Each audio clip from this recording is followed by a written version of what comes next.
Mabilis lang po ito mga kakamping. So sana po tapusin niyo yung video natin. Meron lang po akong gustong ipakiusap sa inyo. Sabi ni Harry Roque, nagpaparinig na po sila. Sara Duterte, Amy Marcos sa 2028 elections. Pinalutang ni Harry Roque. Well, una sa lahat, masyado pang maaga para dyan. Ang dami pong problema ng bansa. Ang daming difficulties at kahirapan ang nararanasan ng mga Pilipino. Pero ito po yung nasa isip agad ni Harry Roque, no? Kung ito'y mind conditioning, no? Kung ito'y mind conditioning, napakaaga naman po.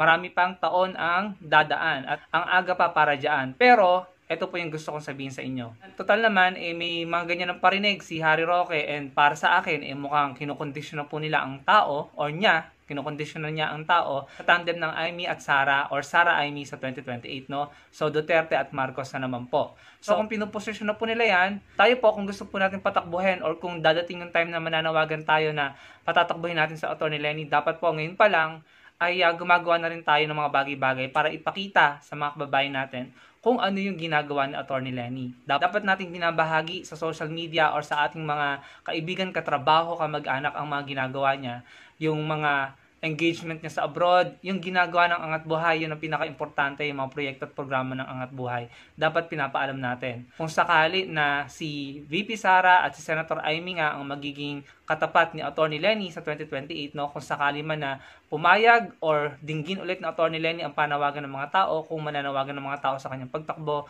then therefore, as early as now, dapat po pinapaalam natin ang ginagawa ng Angat Buhay, ng mga proyekto nila Atty. Leni. Alam niyo, sa totoo lang, ako talagang tinatsaga ko, inuobliga ko ang sarili ko na i-share sa aking mga platform ang ginagawa ng Angat Buhay, no? Yung mga proyekto at programa na itinutulong nila sa mga Pilipino, especially sa education.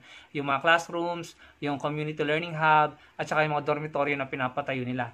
Ibinabahagi ko pa yan sa aking mga platform. Sana kayo din po, yun po yung pakiusap ko sa inyo, na sana kapag may nakita kayo or from time to time, bisitahin yung mga platform ng Angat Buhay at kayo na po ang magkusang magbahagi. Kung hindi nyo naman gustong i-share, at least mag-like or mag-comment po kayo doon sa platform nila para nakikita ng mga tao yung ginagawa nila Atty. Leni. Ano po?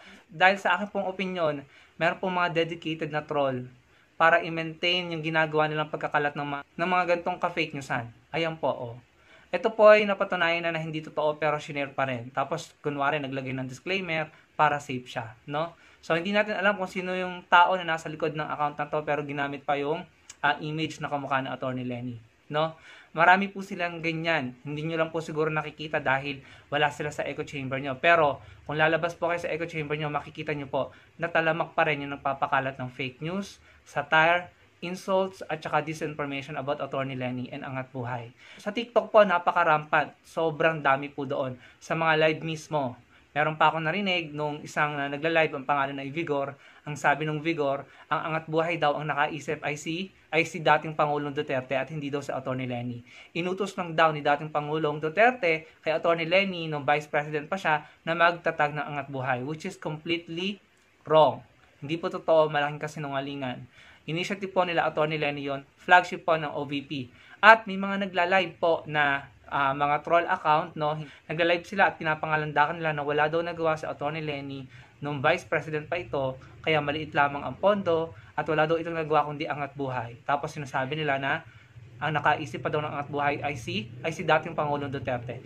Kaya nga po, ini-encourage ko kayo. Kaya minsan kahit medyo mahirap or takaw oras, no, kinakain yung oras natin, talagang sinatsaga ko na ibahagi yung ginagawa ng Angat Buhay at mga engagement ni Atty. Leni. Dahil kung mga ganito pong kalokohan, kasinungalingan ang makikita ng mga tao, yan na naman po ang papaniwalaan nila, no? Kaya nandito na tayo, no, kung sakaling mananawagan tayo ng pagtakbo ng Atty. Leni sa 2028, dapat ngayon pa lang nagpe-prepare na po tayo na labanan, or dapat ngayon pa lang nilalabanan na ang mga ganitong kasinungalingan at dapat ina-amplify natin ang mga ginagawa ng Angat Buhay at nila Atty. Leni.